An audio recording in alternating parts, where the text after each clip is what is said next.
warm welcome to Professor Veer, Professor Sathyamurthy, faculty members and students.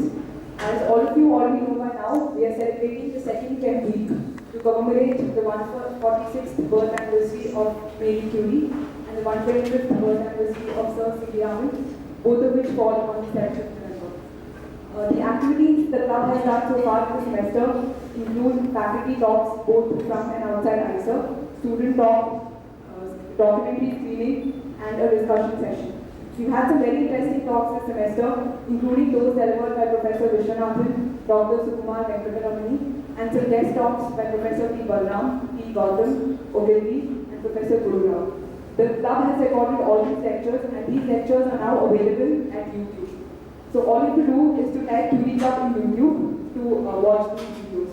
The details of these talks have also been put up at the Curie Club website, which is www.curieclub.moonspire.com. During the Chem week, we will record all the talks and the events, and these will also be available at YouTube. To encourage active participation during the second Chem week, we had a cricket match yesterday between the chemistry faculty and the chemistry students. The match was won by the chemistry students, but was well played by both the teams. Today, we should officially start the Chem week with the inaugural talk by Professor Sathyamurthy. Professor Sathyamurthy did his bachelor's and master's from the Annamalai University. During his PhD, he worked under the guidance of Professor Rao, who is a student of Martin Karpis, one of the Nobel laureates of the 2013 Nobel Prize in Chemistry. Professor Sathyamurthy did his postdoc with J.C. Polani, a chemistry Nobel laureate. Today, he will be talking to us about the 2013 Chemistry Nobel Prize. The club has decided to make this as a tradition, that is, to have the first talk of every Chem week being related to that year's Nobel Prize in Chemistry. Now, I would like to invite Professor Sathyamurthy for his talk. And before his talk, I would like him to declare the Chem week open. Thank you.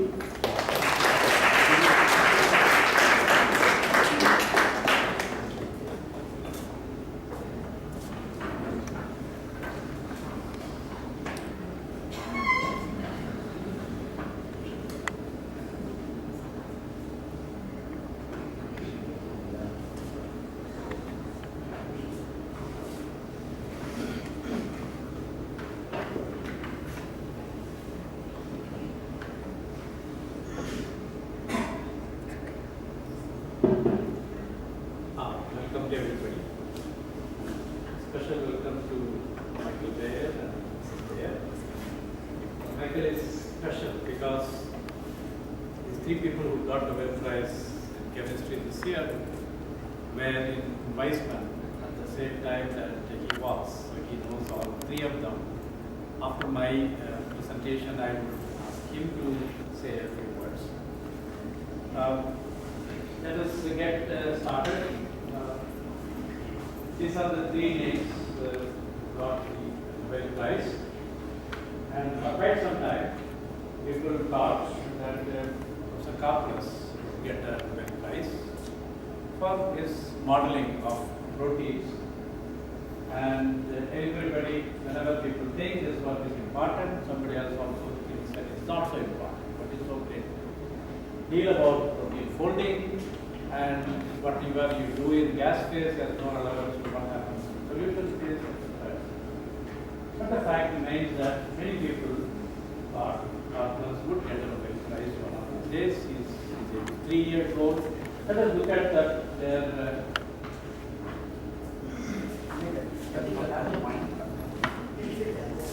might be on the jersey, not picking it up. It's not picking up. Can you hear now? It's like some more.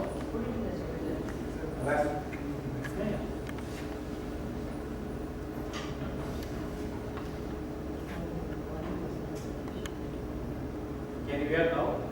Yeah. Good. Thank you.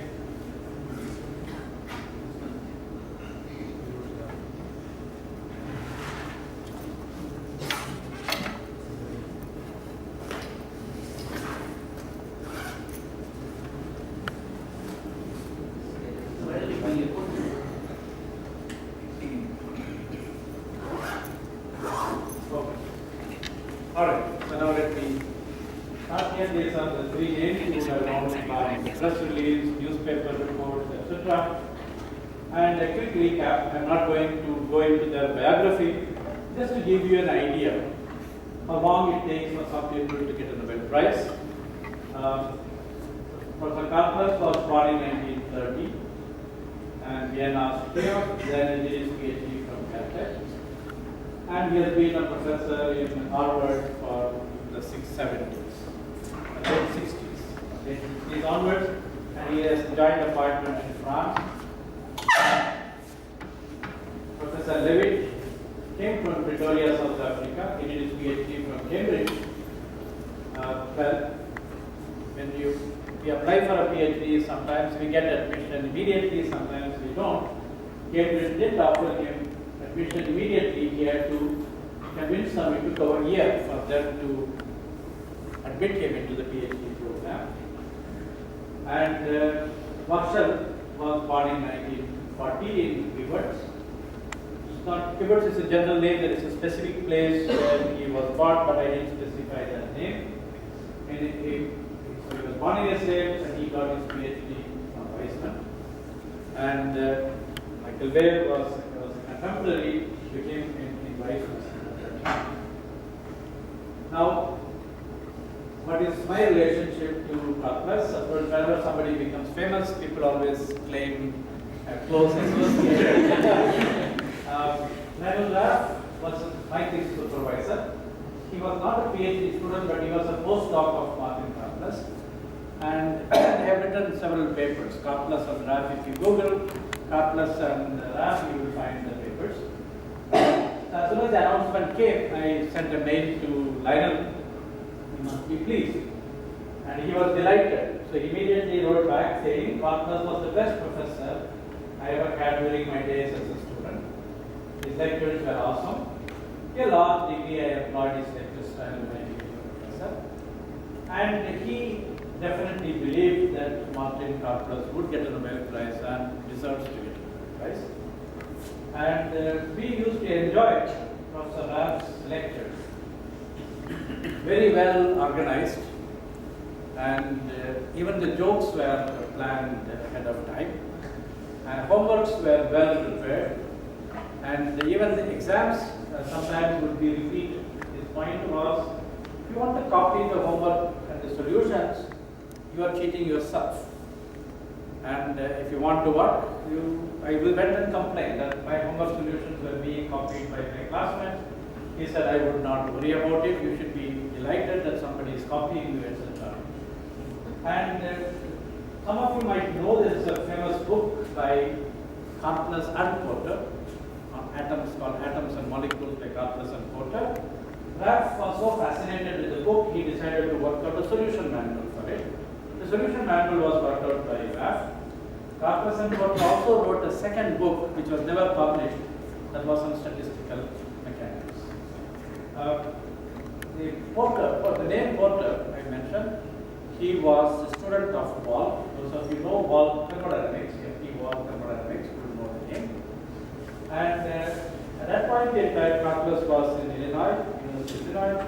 So was Raff. He was a student of Cooperman, with whom Michael Weir worked as a postdoc. And of course, there was a transition from Illinois to Caltech, but that's a different story. And Porter was also there. And then Karplas moved to Columbia and IBM Watson Center. Porter and Raff went along with him, and of course they published several papers. And association of Porter and Karplas continued for quite some time. And Raff and Porter collaborated. And suddenly all that thing changed in the 70s. I will tell you why it happened. And 2 years ago, Martin Karplas was in Chandigarh. He gave a talk in IMTech. He talked about structural biology, use of computer to study problems in structural biology. If you go back to the beginning, people like me, Michael, would know Karplas' contribution to the field of reaction and dynamics. They used classical mechanics to study atomic and molecular problems, treating atoms as particles. And of course, if you look at it from a fundamental point of view, you would know that classical mechanics is not the way to do it. At that level, system should be dealt with the quantum mechanics. But when you don't have a tool, you want some fancy tool, you don't have it, you work with what you have. That's what happened in the 1930s when people look at the same problem again and again over a period of time. As the tools improve, your understanding improves, you ask more fundamental questions at a deeper level, and your knowledge of the system keeps on improving. So as early as 1936, there was this paper by Hirschfelder, Eyring and Topley. Well, part of the work was done by Sun, who came from China. It is there in Sun's thesis, but he is not a co-author in this paper, but that's a different story. What was important was, by that time, London, Eyring, Polanyi, this is Michael Polanyi. Eyring was a postdoc of Michael Polanyi. And London gave his London equation. Those of you who took my chemical dynamics course, I think Vikash is probably only one in the audience getting into the course. I gone into the history of it. So Eyring came back to the United States and he used the London Eyring-Polanyi potential energy surface. And in collaboration with Hirschfelder and Topley, they tried to do the dynamics. Apparently, they tried to mark the field in the football stadium. They wanted to mark it and then kick a ball and follow the trajectory. But finally, they gave it up. And they used a very approximate potential energy surface, London Eyring-Polanyi surface, and studied, just applied to Newton's laws, solved the Newton's equation of motion, and computed them by hand or whatever was the crank that was available. And if you look at the Glaston Eyring-Leitler book, you will find the first trajectory problem by them. That was also the time when Eyring wrote his transition state theory. It was at that time called activated complex theory. He had collaborated with Michael Polanyi. Wigner and Polanyi wrote the first, one of the early transition state theory, probably the first transition state theory paper. But Eyring, when he came back and wrote his activated complex theory as thermodynamical treatment, neither Polanyi nor Wigner were authors in it. But Eyring became famous for this work, and today many people use it. The transition state theory is used even by sociologists. When they want to describe certain phenomena, they make use of his equation. And then 1936 to 58, there was not much of a development because the computers didn't come. But around this time, in University of Illinois, the place is important. In his Nobel lecture, John Polanyi says, you have to be born at the right time, at the right place to make important discoveries. And of course, he goes on to say many other things. Those of us who don't get the Nobel Prize can always blame it on our being born in the wrong place at the wrong time. But here it is important because you will see why this statement of mine is important in the next few minutes.